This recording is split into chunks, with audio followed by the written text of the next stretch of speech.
말씀을 제가 말씀을 시작할게요. 그들에게 명령하여 이르기를 요단 가운데 제사장들의 발이 굳게 선 그곳에서 돌 12를 택하여 그것을 가져다가 오늘 밤도 이거 유숙할 그곳에 두게 하라 하시니라. 아멘. 사명은 낮은 곳에서 시작한다라는 제목이고요. 누구나 꼴찌가 첫째가 되기를 원하지만 내가 꼴찌의 자리에서 이때의 꼴찌는 지위나 신분, 직책 이런 걸 말하는 게 아닙니다. 낮은 마음을 가리키죠. 이 꼴찌의 자리에서 다른 사람을 섬기는 걸 하나님이 원하신다. 사명은 바로 그거라는 거죠. 이것을 깨닫는 은혜가 있기를 바라요. 여호수아 4장은 요단을 건너기 위해 기념비를 세우는 내용이죠.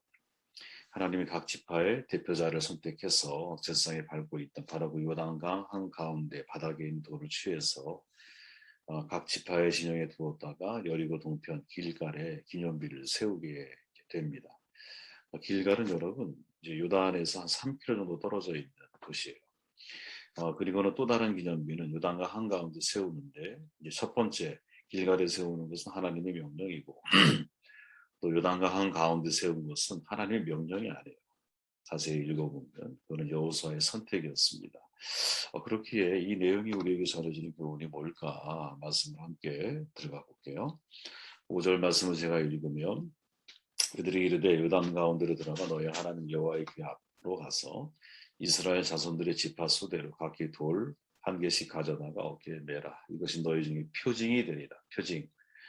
19절에 보면 첫째 달 10일에 백성이 요단에 올라와 여리고 동편 경계 길갈에 진침해 여호수아가 요단에서 가져온 그 12돌을 길갈에 세웠다. 이렇게 말하죠. 길갈의 기념입니다. 길갈에 세운 기념. 이거 하나님이 명령하신 거예요. 하나님이 세우라고 명령하신 기념비. 이 내용이 뭘까? 말씀 순종이 사명의 길을 열어간다라는 메시지를 그 속에 담고 있다라는 거죠. 요단강을 건넙니다. 제사장들이 법궤를 앞세우고 일정한 거리를 두고 백성들이 그 뒤를 따라가거든요. 저는 이 말씀과 거리를 유지하며 살아가는 것이 대단히 중요하다고 봐요. 말씀과 언약궤가 거리를 뒀다라는 말은 뭐냐면 그 언약궤가 항상 나에게 보이는 위치에 있었다라는 거거든요. 내가 말씀을 거울 삼아서 항상 나랑 가까이 있는 말씀을 거울 삼아서 나를 성찰하는 것, 신앙의 1순위입니다. 그리고 말씀을 창문 삼아서 세상을 보는 것, 이게 신앙인의 2순위입니다. 그리고 말씀을 묵상함으로 하나님이 나를 목적하고 계시는 사명의 길을 보는 것, 이게 말씀의 3순위거든요. 어느 게 1순위, 2순위, 제가 비로소 3순위 나눴지만 사실 이 세 가지는 항상 우리가 말씀을 볼 때 관심하고 집중해서 봐야 할 세 가지 중요한, 저는 뭐 의무라고 생각을 하는데 말씀 묵상이 중요한 기준이라고 저는 생각을 해요. 지난번 말씀 나눴지만 자기 십자가가 뭐냐, 주어진 환경 속에서 사실은 지금 내게 하시는 말씀에 내가 순종하느냐, 이게 자기 십자가거든요. 이게 자기 십자가입니다. 내가 지금 주어진 환경 속에서 하나님이 내게 하시는 말씀을 내가 순종해 가고 있느냐. 요단을 건너면서 하나님께서 여호수아에게 명령하잖아요. 그냥 요단 가운데 제사장들이 선 곳에서 돌 12개 가져다가 유숙할 곳에 둬, 이렇게 명령을 하시거든요. 그 장소가 길갈이었어요. 3km 정도 떨어진 장소예요. 거기에 기념비를 세우면서 여호수아를 통해 뭐라고 말씀하시냐면, 야, 이것이 너희에게 표징이 될 거야. 표징이라는 말은 요한 기자의 표현을 빌리면 표적이랑 같은 말이거든요. 히브리어는 오토, 헬라어는 세메이언, 영어로는 사인이라는 말이에요. 운동해보신 분은 다 알지만 감독과 선수들 사이에서는 사인을 통해 주고받잖아요. 다른 사람은 몰라요. 서로가 한 팀으로 결성되어져 있는 사람만이 아는 거예요. 그러면 그리스도인과 하나님 사이의 사인이 뭐냐? 그게 표징이라는 거죠. 십자가를 보면 여러분, 우리는 구원의 표징이잖아요. 옛날에 과거 카타콤 시대에 살 때 익투스, 물고기 모양이 그리스도인이 있는 상징이었잖아요. 내가 그리스도인이라고 하는 표징이었잖아요. 그러니까 길갈의 기념비를 이들이 볼 때마다 이들은 사인, 즉 감독이 나에게 말하는 사인의 의미를 생각해야 하는데, 그 사인의 의미가 뭐냐? 우리가 요단을 어떻게 건넜는지 알아야 된다라는 거죠. 길갈의 기념비는 어떤 표정일까? 7절에 보니까 여호수아 자상하게 이야기를 해주죠.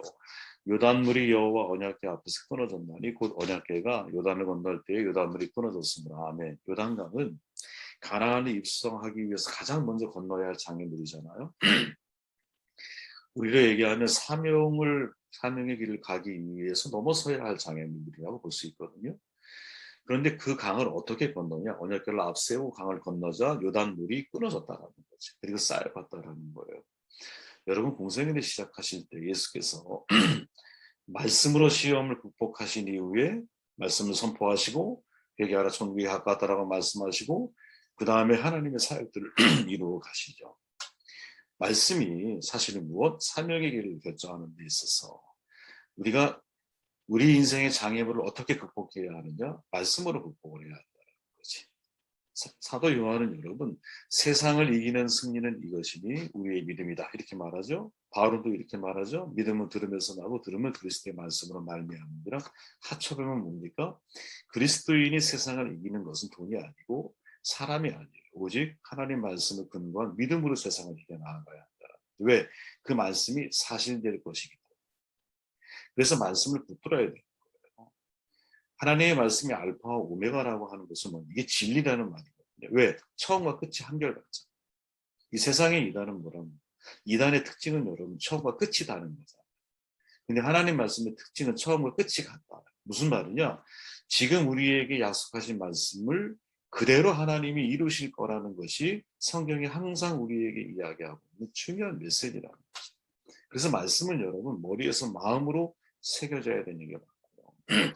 정반대로 하나님의 말씀이 내 안에 가득하지 않고 새겨져 있지 않으면 우리는 끊임없이 무엇? 사명의 길을 가야 하는 그 넘어서야 하는 요단강에서 끊임없이 우리는 사탄의 공격을 받을 수밖에 없고 시험이 끊이질 않아요.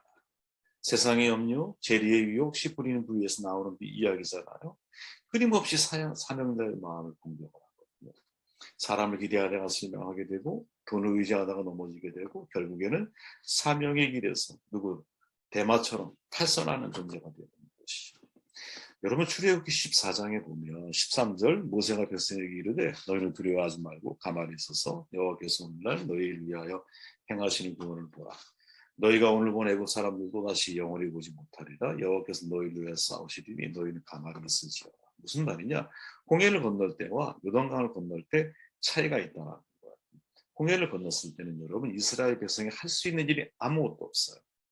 오늘날 너희를 위하여 행하시는 구원을 보는 것 이게 전부입니다. 모세가 지팡이를 그 홍해에 댔을 때 물이 쫙 갈라져요. 완전히 다 갈라졌어요. 마른 땅처럼 건너기만 하면 되는 거야. 그러나 요단강은 여러분 그렇게 안 됩니다. 언약궤를 맨 제사장들이 발걸음을 뗄 때 갈라지고요. 그만큼 뗀 만큼 옆에 쌓여요. 다시 말하면 지속적인 순종의 행위를 통해서 물이 끊어져 가는 것이죠. 이게 성화의 과정입니다. 우리는 매일매일 점진적으로 하나님 말씀에 순종하는 과정을 통해서 사명의 길을 향해서 나아가는 것이지 사명이 무엇인지 한눈에 딱 보여서 그 길을 걸어가는 게 아닙니다. 여러분 아브라함이 고향을 떠난 것 자체가 구원이잖아요. 근데 가나안이 어딘지 몰라요. 보이실 땅을 향해서 가는 거예요. 사명이 명확해서 찾아가는 사람은 제가 볼 때 그렇게 흔치 않다고 봐요. 우리는 끊임없이 매일매일 하나님 말씀에 순종해가는 과정을 통해서 결국 어느 지점에 가보니 어느 영역에 도착해 보니 야 하나님이 이게 내게 원하시는 사명이구나 하는 것을 돌아보고 주변을 살피면서 확인하고 알아가는 것이지. 그래서 여러분 사명은 어떻게 열어가느냐. 오늘 나에게 주어진 말씀 순종을 통해서 내 사명의 길이 열려가고 있고 그 길을 향해 내가 가고 있다라고 여러분 믿는 축복이 있으면 좋겠어요. 5절 말씀을 제가 다시 9절 말씀입니다. 다시 읽어볼게요. 여호수아가 또 요단 가운데 곧 언약궤를 맨 제사장들의 발이 선 곳에 돌 12를 세웠더니 오늘까지 거기에 있더라. 아멘. 이거는 여러분 하나님의 명령이 아니야. 여호수아가 기념비를 다시 세운 거예요. 어디에? 요단강을 건너가다가 한층 가운데 제사장들이 섰던 장소가 있었나 봐요. 강줄기의 한 가운데야. 그 자리에서 돌을 취해서 거기에 기념비를 세워요. 사명은 여러분 어떻게 해석하냐면 저는 야 이게 가장 낮은 자리에서 종의 길을 걸어가는 게 사명이구나. 이게 사명이구나 이런 생각을 해보게 됐어요. 자, 왜 여호수아는 요단강 물 밑에 보이지 않는 기념비를 세우게 했을까? 여러분 질문 던져야 돼요. 이게 왜 중요한 질문이냐면 아니 강이 지금 물이 빠졌잖아. 거기에 기념비를 세웠어. 그러면 건너고 나면 물이 차잖아요. 그럼 기념비는 안 보이잖아. 왜 안 보일 장소에 기념비를 세웠냐 이거지. 그것도 제사장들이 서 있는 강의 한가운데. 한가운데라고 하는 것이 되게 의미가 있는 것이죠. 사명의 길이라는 것은 여러분 가장 낮은 자리, 종의 자리에서 시작된다라는 것을 절대로 잊으면 안 된다. 가나안에서도 이 정신을 잊으면 안 돼요. 사명의 길은 여러분 주인의 명령에 따라가는 종의 길을 가는 거예요. 신명기 역사가들이 지금 이 기록을 하고 있다고 그랬잖아요. 1000년 후에 바벨론 포로 생활에서 벗어나 다시 고향으로 돌아가는 길이 뭘까? 그것은 우리가 가장 낮은 자리로 다시 내려갈 때 열리는 길이라는 사실을 누구에게? 그 포로기를 살고 있는 백성들에게 지금 전달하기를 가장 원하고 있는 것이죠. 우리가 왜 지금 바벨론 포로기를 맞고 있느냐? 이유는 간단한 거예요. 사사기 시대 자기 소견에 오른 대로 인생을 살았던 시대요. 또 왕정 시대 자기 인생이 자기가 주인이 돼서 살았던 왕정 시대를 지나면서 이스라엘 백성은 뭘 잊어버려요? 종의 자리를 잊어버리는 거지. 그들은 하비류가 돼서 하비류를 섬기는 자리에서 했던 거거든요. 그러니까 낮은 자리에서 낮은 사람을 섬겨야 할 책임이 누구? 그들에게 있었는데 그들은 정반대로 높은 마음으로 더 높아지고자 하는 인생을 살았다는 거지. 그게 그들로 하여금 바벨론 70년의 포로기를 맞게 하고 그 자리에서 어떻게 다시 출애굽의 과정처럼 출애굽의 광야의 과정처럼 그들을 낮추시는 훈련을 하고 계시는 거죠. 자, 다시 질문해 볼게요. 왜 여호수아는 요단 물 밑에 보이지 않는 기념비를 세우게 했을까? 자, 우기가 되면 여러분 기념비는 안 보여요. 비가 많이 오면 수량이 많아질 테니, 그죠? 그러면 건기가 되면 어떡할까요? 그 기념비가 꼭대기부터 조금씩 노출이 될 거예요. 이거 지금도 있다 그래요, 여러분. 이 여호수아의 기념비가. 이걸 어떻게 해석해야 할까? 존 칼빈이 이렇게 해석을 해요, 여러분. 눈으로 한번 읽어보십시오. 이 기념비는 비록 보이지는 않을지라도 이스라엘 백성들의 마음 가운데 세워진 것과 같은 효과를 거두게 됩니다. 저들이 요단강을 볼 때마다 눈에 보이지는 않지만 그 안에 세워져 있을 기념비를 마음의 눈으로 보게 돼요. 그리고 간혹 건기 때 수심이 낮아져서 그 기념비 꼭대기가 보이게 되면 그 효과를 배가시킬 수 있을 겁니다. 저는 중요한 두 단어가 눈에 띄었어요. 마음과 효과라고 하는 거거든요. 여호수아는 이스라엘 백성이 가나안에 들어가서 앞으로 어떤 길을 걷게 되고 어떤 장소에 정착을 하게 되든 간에 하나님이 우리를 제사장 나라로 세우셨기 때문에 제사장 나라가 되기 위해서는 항상 무엇? 낮은 마음, 종의 자세를 간직해야 한다라는 것을 사람들에게 알려주기를 원했던 것은 아닐까? 왜? 이거는 여호와의 명령이 아니거든요. 여호수아가 만든 거예요. 이거는 지금. 건기 때가 되면 기념비가 드러나잖아요. 그러니까 우리 인생이 메말라 가기 시작할 때 내가 메말라 간다라고 느끼기 시작한 내 신앙이 건조해지고 뭔가 습기가 없는 삶을 내가 살아가고 있을 때 그 이유가 뭘까? 그 이유가 뭘까? 그때 드러나는 기념비를 바라보면서 혹시 내가 하나님보다 높은 마음을 가지고 인생을 살아온 것은 아닐까? 나의 사역이 말라가기 시작할 때, 야, 내가 하나님보다 더 높은 마음, 세상에서 내가 자꾸 높아지고자 하는 마음을 가지고 내가 주의 일을 하고 있는 것은 아닌가? 이거를 돌아보라고 하는 장치가 아니었을까? 라는 생각을 해보게 되었다. 저는 이 여호수아가 왜 요단강 한가운데 기념비를 세우게 되었을까? 비가 많이 오는 우기 때는 절대 안 보일 거예요, 그게. 그죠? 그럼 건기 때가 되면 보이기 시작할 거야. 이 장치를 통해서 후손들에게 무엇을 표징하기를 원했을까? 질문해 보면, 이 속에 참 큰 은혜가 있구나. 그런 생각을 하게 되었어요. 인생이 메말라가요. 여러분 신앙생활을 할 때 우리가 정말 사역도 건조해지고 내 삶도 몸이 건조해질 때가 있거든요.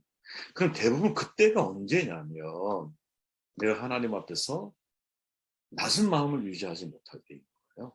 가만히 한번 돌아보세요. 여러분 산 정상에 올라갈수록 진짜 건조한 거잖아요. 공기도 희박하고. 똑같은 거예요.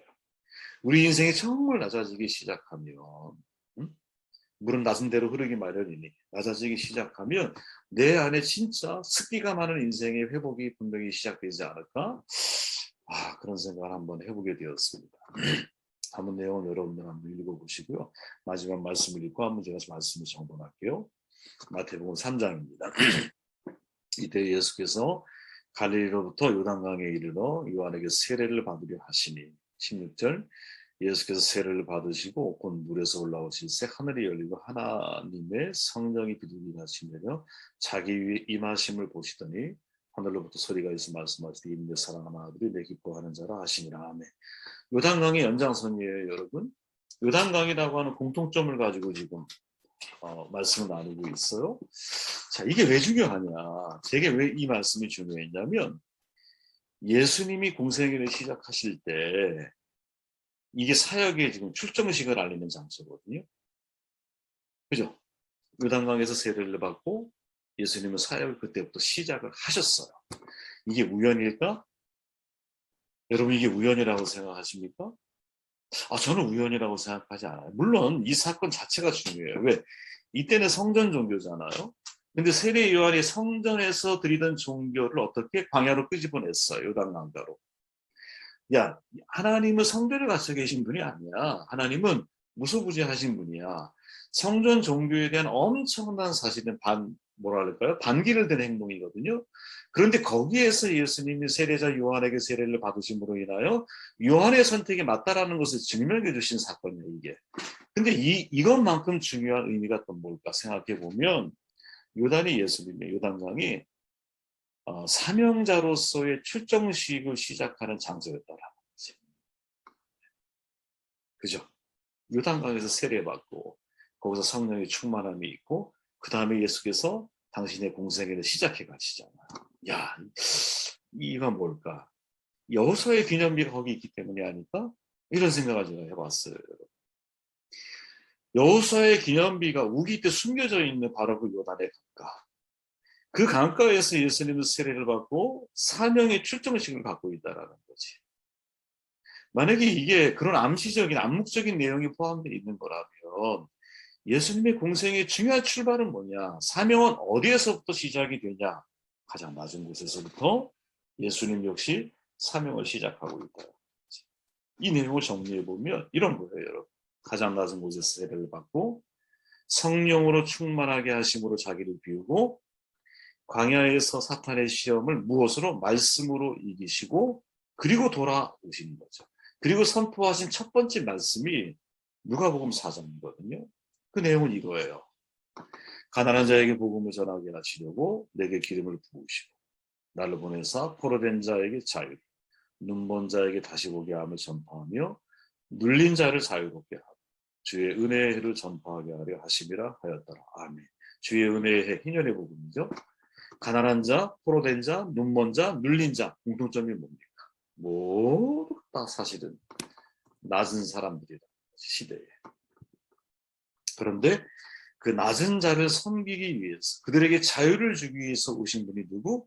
예수님이고 예수님이 당신의 사명을 선언하시면서 나는 그 낮은 자를 섬기기 위해 왔다라고 이야기하고 계시죠. 그럼 생각해 보세요. 낮은 자를 섬기려면 내가 높은 자리에 있을 불가능하죠. 높은 마음을 가지고 어떻게 내가 낮은 자를 섬길 수 있겠어. 제가 일전에 여러분 기독교 고지론을 경계해야 한다라고 말씀을 드렸잖아요. 기독교가 세상을 변화시키기 위해서 내가 사회에서 실력과 힘을 가지고 지위와 높은 신분에 내가 오르는 것 이게 꼭 필요하다 이렇게 말하는 사람들이 있어요. 저도 예전에 그 동의했거든요, 여러분. 근데 시간이 지나 보니까 개인적인 경험이지만 예를 들어 김동완 다니엘 학습법 쓰신 분이죠. 그분이 만약에 서울대를 수석 졸업하지 않았다면 과연 그 책이 사람들에게 큰 은혜가 될 수 있을까? 또 그것이 모든 교회에 이제 확산되는 과정에서 어떤 결과가 사실 만들어졌냐면 사람들로 하여금 똑똑하고 뭐랄까 좋은 스펙을 갖추고 이런 것들을 추구하고 이런 자리에 있어야만 내가 하나님한테 쓰임받을 수 있다라고 하는 잘못된 결과들을 만들어내는 것을 제가 보게 돼요. 야, 이 기독교 고지론은 정말 심각하게 우리가 생각해봐야 문제구나 그런 생각을 해봤어요. 예수님이 여러분 마가복음 9장에서 이렇게 말씀하죠. 예수께서 앉으사 12제자를 불러서 이르시되 누구든지 첫째가 되고자 하면 뭇사람의 끝이 되며 뭇사람을 섬기는 자가 되어야 하리라. 이렇게 말씀. 여러분 이 말씀을 이해할 때 사실 이 말씀의 전후 배경을 살펴야 되거든요. 이 전 사건이 뭐였냐면 예수님이 베드로, 야고보, 요한을 데리고 변화산에 올라가요. 그죠? 그 제자들은 여러분 이스라엘 역사상 가장 위대한 두 명을 만나요. 모세와 엘리야. 그리고 어깨를 나란히 하는 시간이었어요. 그야말로 베드로와 야고보와 요한의 입장에서는 내가 최정상에 선 거야. 고지에 선 거야.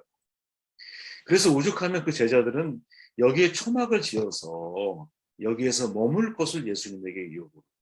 그러니까 예수님이 그들을 다 데리고 내려와요. 다 데리고 내려와.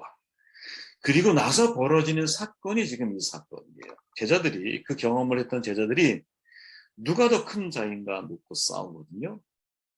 그때 예수님이 하신 말씀이 뭐냐? 야, 첫째가 되고자 하면 꼴찌가 돼서 섬기는 사람이 되는 게 맞아. 이렇게 말씀하세요. 저는 여러분 사명은 높은 곳에서 시작하지 않는다고 봐요. 사명은 여러분 가장 낮은 곳에서 시작된다고 봐요. 사명은 여러분 큰 일로 나에게 다가온다고 생각하지 않아요. 사명은 나에게 여러분 아주 지극히 작은 일로 나에게 다가오게 되어 있어요. 사명은 높은 곳에서부터 시작한다고 생각하지 않아요. 사명이라는 것은 여러분 가장 밑바닥에서부터 사실은 시작이 돼요. 여러분 꼴찌의 자리에서 다른 사람을 섬기라. 이걸 달리 좀 그렇다게 표현해 보면 낮은 자리에서 더 낮은 사람을 섬기는 것이 이게 진짜 사명인 거예요. 이때 낮은 자리라고 하는 것은 여러분 지위를 말하는 게 아니에요. 착각하면 안 돼요. 여러분 내가 학교에서 꼴등을 해라 이 얘기를 하는 게 아니에요. 내가 어떠한 자리에 있든지 간에 내 마음이 종의 자리에 있어야 한다는 거예요. 나는 종이야. 나는 종이야. 나는 종이기 때문에 다른 사람들을 섬기는 것이 나에게 주어진 책임이야. 이 마인드를 가지고 있어야 한다는 거지. 예? 이 꼴찌를 잘못 해석해서 내가 진짜 꼴등을 해야 되는 게 아닌가 착각하면 안 돼요. 할 수 있는 한 여러분 최선의 결과를 나의 인생의 최대치를 살아내야 되는 게 맞잖아요. 그 자리에서 어떤 마음? 낮은 마음을 가지고 사역을 해야 한다는 거죠. 그때 하나님이 우리를 통해서 기이한 일들을 행하시고 우리가 진짜 생명을 살리는 도구, 섬김을 통해 영혼을 살리는 도구가 되는 것이 아닐까 이런 생각을 해보게 되었어요. 요단강을 건너면서 기념비를 세우는 과정을 통해서 또 바로 그 기념비가 뭐랄까요? 묻혀있는 그 요단강에서 세례를 받고 사역을 시작하신 예수님의 모습을 보면서 야, 사명은 낮은 곳에서부터 시작되는 게 맞구나. 여러분 이것을 묵상하는 귀한 하루가 되었으면 좋겠습니다.